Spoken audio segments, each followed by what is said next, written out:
dans le plus grand quotidien français, on lit deux arguments. Alors, dans les éditoriaux récurrents de ce quotidien-là, concernant les aides américaines, la coupe des aides américaines, il y a deux arguments que l'on brandit. Premièrement, euh, si cette coupe réduit la soft power américaine, et deuxièmement, c'est contre les intérêts américains. Premièrement, Trump, eh bien, l'une des motivations pour ces coupes budgétaires, la motivation idéologique, justement, c'était ça. C'est parce qu'il s'est rendu compte que, voilà, avoir l'USAID qui aide le monde et avoir la, la, la, la, la, la, la Voice of America, etc., que rien de cela, de cet ancien monde, hein, de l'ancien monde, hein, qui faisait partie effectivement de la soft power américaine, eh bien rien n'aide aujourd'hui parce que les Américains sont toujours considérés comme, voilà, comme des, euh, euh, comme des voleurs, hein.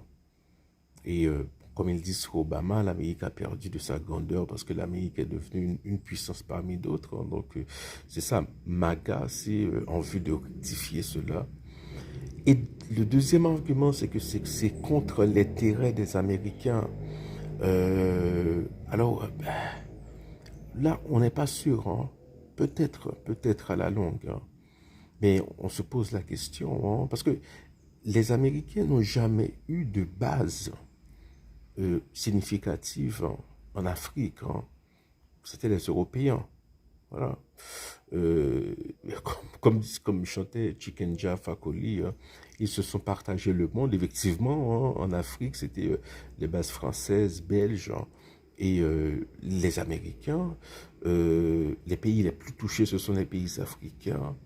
Et dans les pays de l'Amérique centrale, de l'Amérique du Sud, on voit que les États-Unis font des packages d'aide sur mesure, hein. Et c'est ça la stratégie de Trump, hein.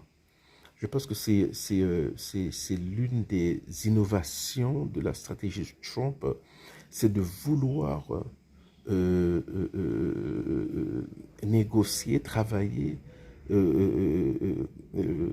avec des pays, hein, deux à deux, plutôt que dans un système comme l'OEA ou l'ONU, etc., ou l'OTAN, voilà.